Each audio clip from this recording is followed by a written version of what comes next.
What's up, everybody? It's Frederick Douglass Bussey. I'm back with another edition of the Scholasity, I call it a podcast, or a whiteboard session. And today we're going to be talking about the three lies about wealth that are keeping you stuck from scaling your business and how you can overcome them. First, you got to understand what they are. Let's go to work.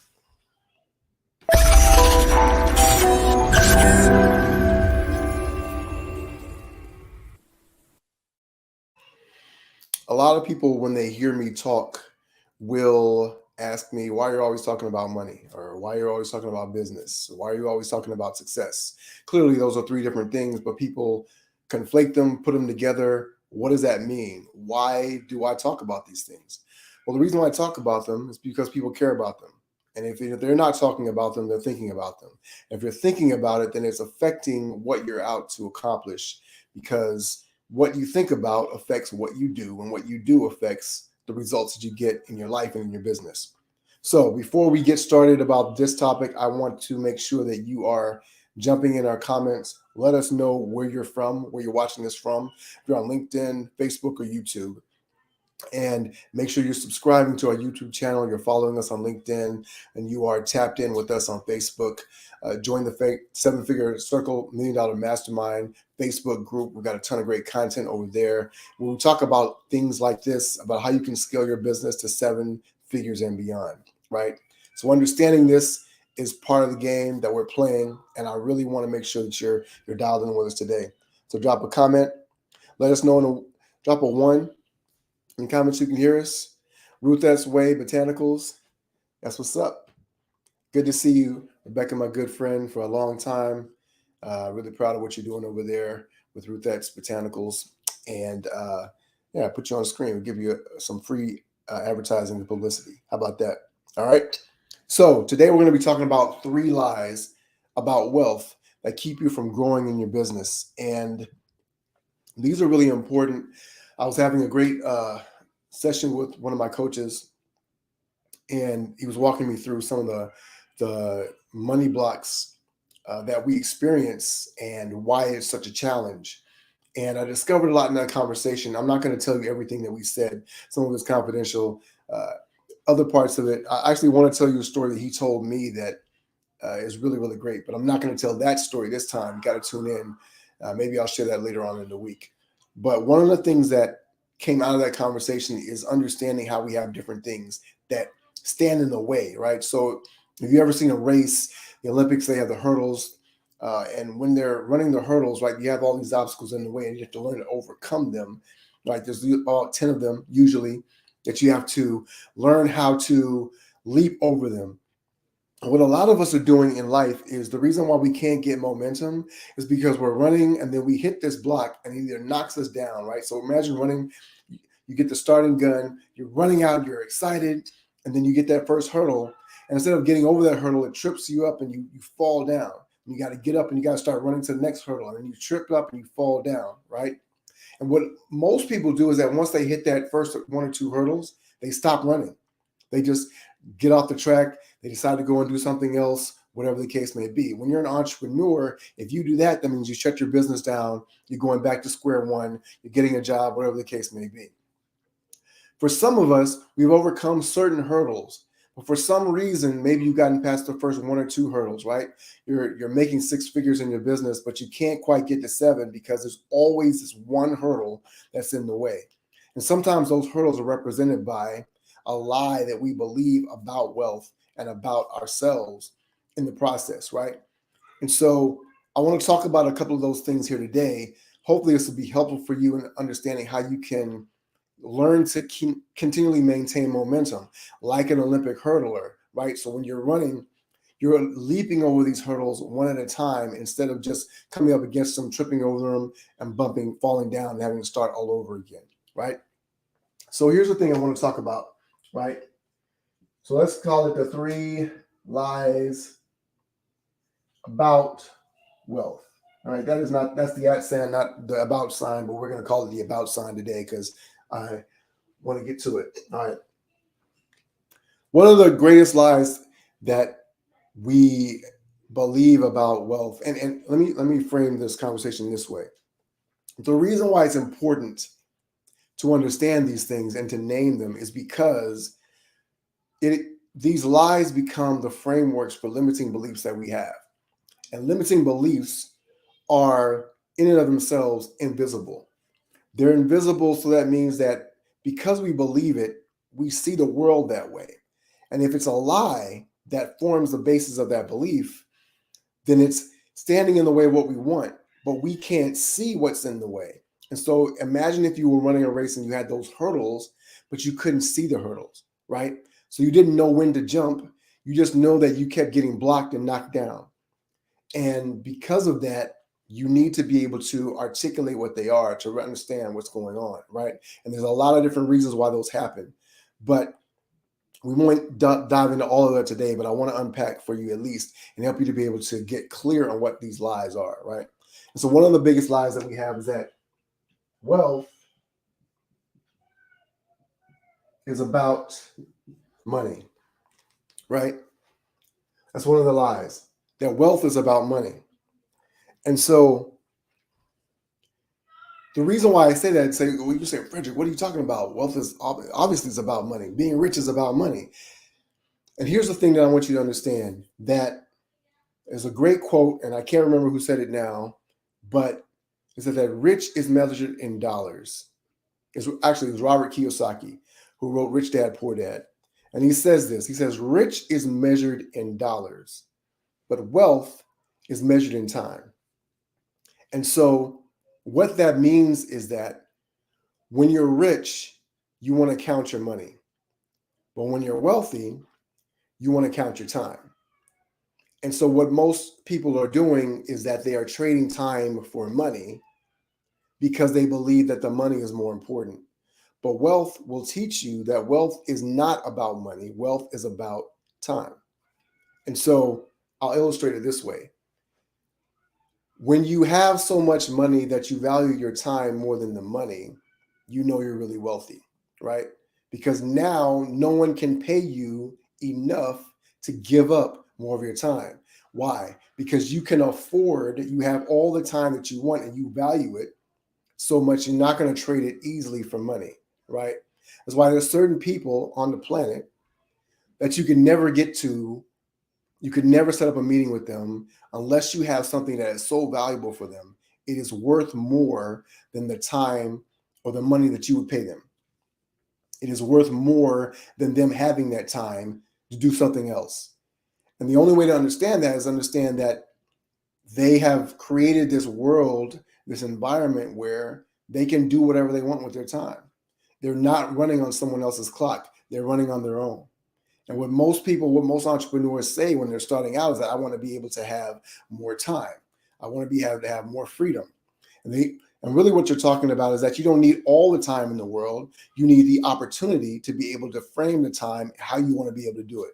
I want to spend time the way that I want to. If I want to spend it with my family, if I want to spend it on vacation, if I want to spend it working, whatever the case may be, I can spend it how I choose. And that is how I can articulate it. And here's the thing that I want people to understand is that if you can grasp this concept first, you can be wealthy immediately. And from there, you can create more wealth. Wealth isn't about an abundance of what you want. And if abundance is the thing that you're after, because your life is being framed so much in a limited scope of time, of money, of options, resources, etc., then you want to be able to create the opposite. And creating from abundance only creates more abundance. Creating from scarcity only gives you fewer options.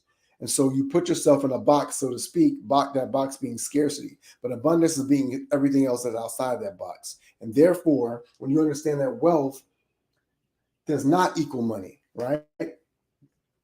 Wealth equals time. Or better yet, right? So wealth is not about money. Therefore, why are we working so hard to get money? Well, money is an exchange of value. And if you value the time, you understand, how do I buy more time? You want to buy more of that. And so the way that you do that is by where you allocate your resources. Where do you allocate your money, right? One of the reasons why, for instance, I have multiple coaches. I've invested about $155,000 in coaching for this year for myself, right? That investment is because what I'm really buying is time, and that time comes in a couple of different ways. One is the time that it saves me from having to learn certain lessons, to bump my head, right? In the analogy I was making about the Olympic race, the hurdles, being able to see what those hurdles are before I get there and being able to clear them, to have the confidence that I can clear them, and having the training partners, the coaches that are going to allow me to be able to see that and to up my game, right? So that's one of the investments. And then on the flip side, it's how much money I can gain on the other side, right? What am I able to build, to create as a result of having seen these hurdles? I create more momentum, and momentum is a thing that allows me to continue to go faster and faster. I don't lose time because I'm stopped, because I'm tripped over these hurdles or obstacles or whatever, and I'm able to continue to gain. And I, in turn around and do that for other entrepreneurs as well in their businesses. So that is one of the advantages of understanding this, and understanding that what I'm buying with my time, what I'm buying with my money, and is more time. And I am compressing time, collapsing time, and I'm able to extend time and to create more of it in abundance, because that's what I want for myself. All right. So the second lie about wealth, right, is that money is bad. Now, here's one that a lot of people might disagree with, because, well, of course, money's not bad. Like I want money. I want more money, right? I'm talking, and I want to talk to people who have made some money, right? And so you understand the value. You understand that it has bought you a better quality of life. So maybe you're making 20,000, 50,000, maybe even 75 or $80,000 a month. So it seems like it's a good thing, right? But the problem is, again, with limiting beliefs, is that a limiting belief is invisible. And so if you find yourself hitting a hurdle, hitting a ceiling on where you're able to go, then there is inherently a belief around this idea that money is bad. Here's why, right? When you look at a lot of the news stories and we talk about people, we talk about billionaires and people like that, and we talk about them, and it's weird. We have this weird relationship with money, in that we celebrate people who are highly successful, but we demonize people who are highly successful. And when I'm talking about successful, I am talking directly about having made a lot of money. And so the idea is that making a certain amount of money is okay. Making enough money, quote unquote, to take care of your family is good. But making too much money is a bad thing. And therefore, if too much is a bad, then making more above a certain level is a bad thing. And so inherently, if you have too much of something and it becomes bad, then it must equal that thing is bad inherently, right? So a little bit of it is okay, but you're going to give it away anyway to take care of your family. So therefore, it's not really that bad. But if you've got a whole lot extra of it, it must be bad. And it's like having poison or some kind of toxic substance, and it's like radioactive, and you're just hoarding this radioactive material in your bank account and your home, or whatever the case may be. And so there is this negative connotation or association with money itself, and therefore being wealthy has to be bad, right? So money is bad is one of the lies that we tell ourselves. I'll give you another illustration. I've talked about this before. One of the things that we see wealthy people do is that they will become philanthropists, and they will give their money away. Bill Gates is famous for having created the giving pledge for billionaires, where they pledge to give away the majority of their wealth, if not all of their wealth, by the time that they die. And so the thing that I find flawed in that thinking is that the idea that because you're wealthy, you have to give it away, right? Inherently, money has a purpose, which is, okay, if it's an exchange of value, then what is the exchange of value? And if the only value that it has for me as a wealthy person is to give it away, then therefore, how can it be good if I have too much of it? Again, going back to that, wealth is bad. But if giving it away makes me better, then not having it must make me good. And that's a conundrum That's complex. But why does that matter? It matters because if you think that money is bad and you have to give it away, right? And if you look at someone who is wealthy and you say having this money makes them bad, then why would you, as a person, want to continue to ascend to that status, right? Inherently, you're saying the more successful I become, the worse of a person I have to be. Or becoming successful makes me much more much more worse, much worser, much I can't even say I say it. It makes me a worse person, right? So more success makes me worse, makes me more evil fundamentally, right? And so that is one of the biggest challenges as well. Understanding that money is not bad, but if you believe it and inherently, right, we all have had circumstances or there's conversations that are going on around wealth. And so the determination of it is that, well, what if money is just an exchange of value, if money is energy, if money is an indication of the value that you created, then exponentially you would not want to, you would have created more value for the world. That would necessarily be a good thing. And then if I turn around and spend it and deploy those resources properly, right, using it wisely, I should be able to create more and more of a positive impact.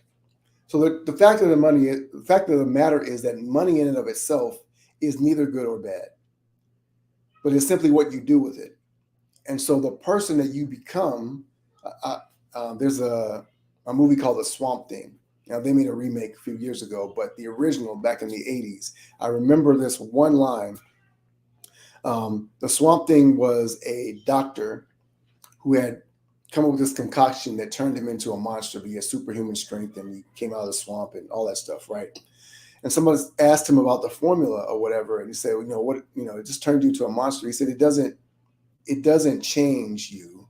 It only makes you more of what you already are. And I think the same thing is true about money. Money doesn't change you, right? So if you're a good person and you are semi-successful, right? Maybe you're making 6 or 7 figures. Making more money doesn't make you evil.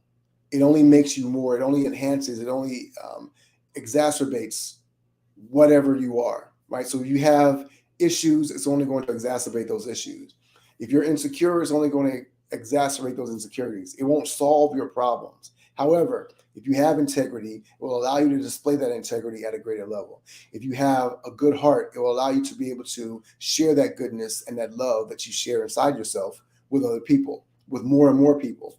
It will only increase your capacity to do or to be whatever you already are inside. All right. And the third lie I want to share with you, right? Just to review, wealth equals money, which is not true. That's the first lie. Second, that money is bad. And the third lie is one that maybe you've heard before. Maybe you're not even thinking about it as something that's significant, but I find it to be absolutely true. And I also want to preface this as well by saying this: there's more than just these three lies, right? There are lies that we have told ourselves that we've created that may or may not necessarily be true for everyone else, but they're absolutely true for us, right? And so you get to be able to uncover what those lies are so that you can be able to get over those hurdles and be able to continue to maintain momentum in yourself, your business, and your life, right? Once you can do that, you understand that there's a different framework for the way you see the world, a different framework for the way you can see business and how you can help people and things of that nature. All right, so wealth is not about money. Money is not necessarily bad. And the third one is wealth.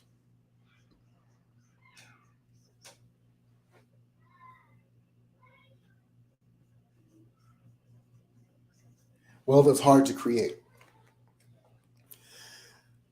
Why is this so important, right? Well, wealth is hard to create is based on an idea that many people have, and it's actually based on, if you grew up in the United States of America, very much of our society and our culture is based on Protestant Puritan values, because it was our country was established at a time when that religious framework frame the ideals that we have embedded into our culture, right? So there's a lot of consumerism today, yes, but consumerism is actually a very polar opposite, or a polar extreme reaction to some of the puritanism that we have embedded. And in some ways, it's because we have come to believe that it's a way to fight off the guilt or shame that comes around it. And when I talk about guilt and shame, puritanical views will teach you that money is bad, but also that life in itself has to be hard, right? That life is a test, that life is a struggle.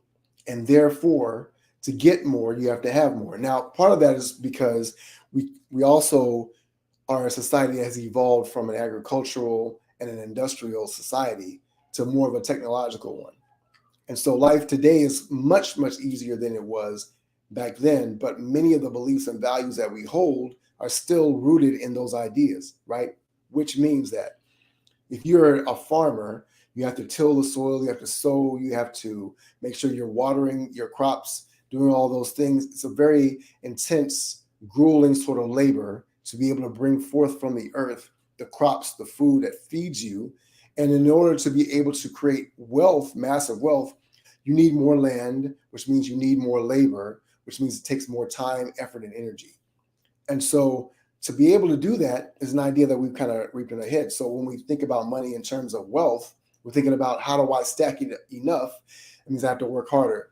Here's where that idea comes into play. For many entrepreneurs who are making six figures or whatever, if you're doing 10 grand a month, 20 grand a month, you have developed a system or process or whatever, you've gotten some momentum going. All of a sudden, you start to hit these hurdles.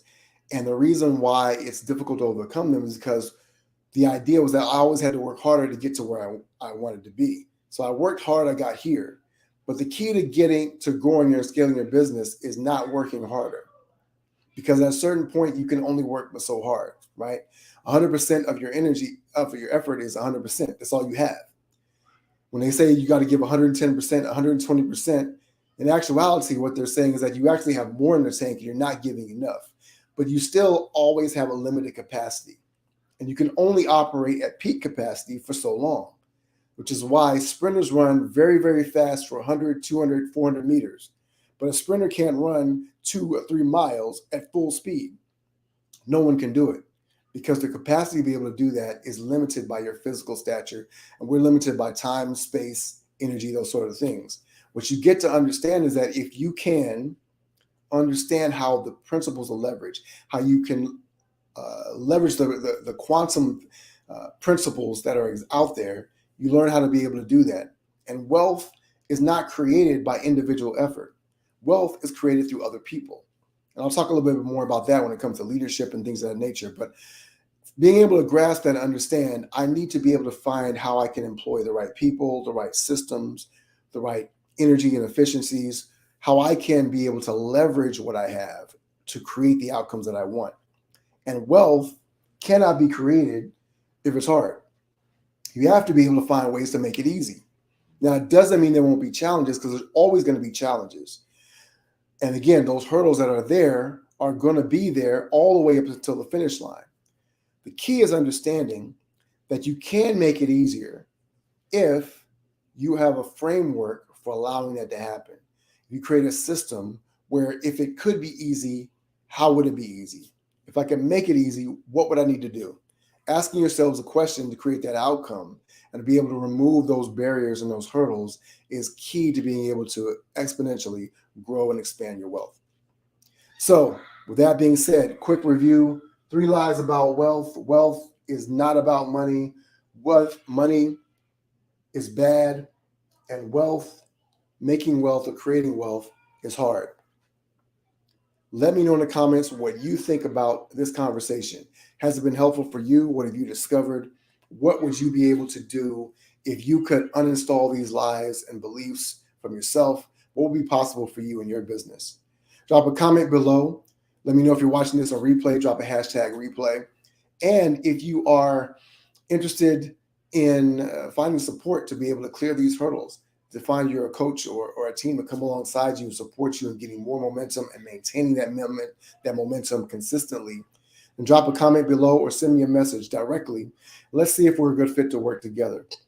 We're here to support you in accomplishing the things you want to be able to achieve. And all you need is a little bit of help, a little bit of guidance, a little bit of insight. One insight, as my coach Rich Lichman says, my mentor Rich Lichman says, one insight can change everything. So let's have a conversation and see if that's a good fit for you. All right. It's been a pleasure being with you today. Hopefully this is helpful. Thanks for all of you for stopping by for a second, a minute, even longer. Thanks to my friend Rebecca for her shout out as well. And let me know if there's any way we can support you. If you're watching this on Facebook, make sure you're following us. Join the Seven Figure Circle $1 Million Mastermind Facebook group. I'll drop the link here. If you're on Facebook, you can just go to my profile, click the link there, and it will take you to the group. If you're watching this on LinkedIn, follow us, give us a follow, share this post or this video with someone that you know. And if you're watching this on YouTube, like, share, subscribe, smash the bell to get notifications every time we go live, every time we drop more great content. Over in the Seven Figure Circle $1 Million Mastermind Facebook group, we've got a ton of great videos, trainings, masterclasses, etc. The link is in the video. The link is in the description below as well. All right. My name is Frederick Douglass Bussey. I'm the founder of Icon Status Coaching Consulting, entrepreneur extraordinaire, and I am out of here. Have a great day. Talk to you next time. Ever forward.